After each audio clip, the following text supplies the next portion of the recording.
Okay, so more about conducting appropriate experiments. So we have this idea called the placebo effect. So the placebo effect is the fact that some subjects in an experiment will respond favorably to any treatment, even in an active treatment. So this is more like a psychological thing, right? So, but say you go to the doctor, right, and you think you're sick, and you're really not sick, but you think you need something, right? They might prescribe you like what's called like a sugar pill. So it's not a true medicinal pill, but it is something to make you think like, oh, I'm getting medicine, so I'm going to get better. Right? That's the placebo effect. And the placebo is that treatment with no active ingredient, but is otherwise like the other treatment. So again, it's something that you cannot tell that it's different than the treatment. Again, so it's no active ingredient, but it's like the other treatments. So if it's a pink pill, it's also pink, right? Okay, that kind of thing. All right. And now, again, of course, big note here, the placebo isn't that useful if a subject knows he or she is getting a placebo.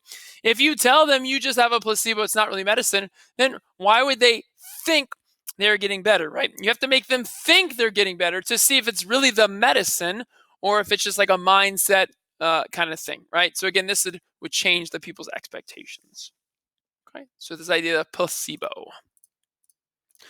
There's also this idea of blinding in your experience. So blinding is kind of just it's figurative blinding. So in a double-blind experiment, neither the subject nor those who interact with them and measure the response variables know which treatment a subject receives. So nobody knows, right? Somehow both the subject and the administrator of the experiment doesn't know who's getting what.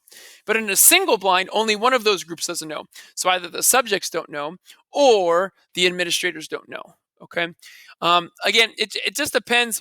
I think you'd prefer the subjects not to know just because of that placebo effect, right?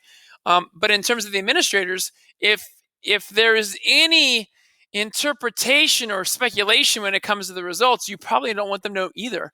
Because if they have an idea of what they want the outcome to be, if they know who's getting which treatment, they might skew the data towards meeting their goal. So you just be careful, right? So again, I think double blind is the best way to go, but sometimes that's hard, right?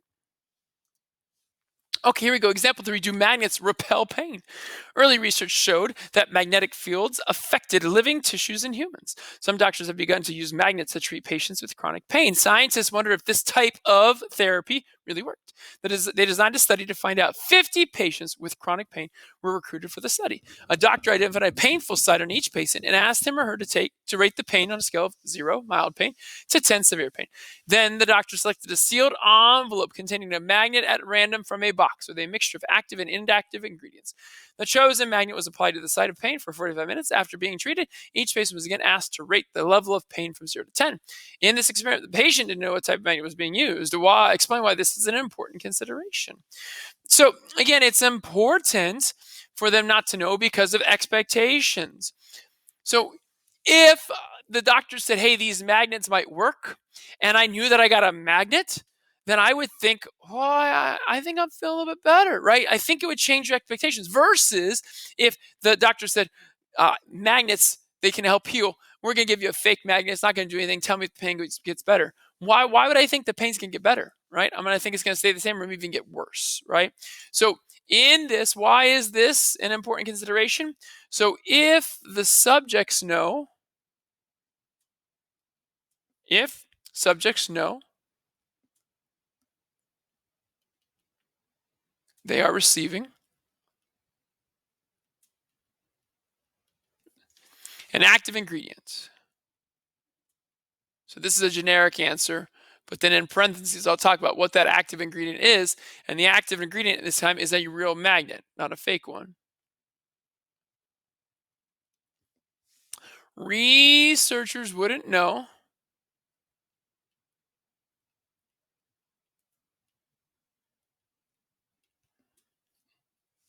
if any improvement was due to the magnet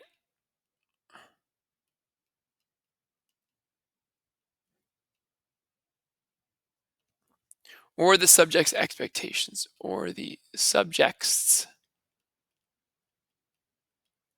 expectations. expectations. So again, when you say the patients didn't know, right, that's one type of blinding. Um, I think that if you look here, the doctor selected a sealed envelope. So I wonder if the doctor knew too. So this could actually be considered double blinding. I didn't explain it that way. It's definitely single blinding, but it could also be double. But this right here, this is a definitely single blind, and that's what I explained, single blind. But it could be double blinded only because of this up here with the sealed envelopes. Okay, so there you go. All right. So again, do your best to interpret these problems and get the homework done.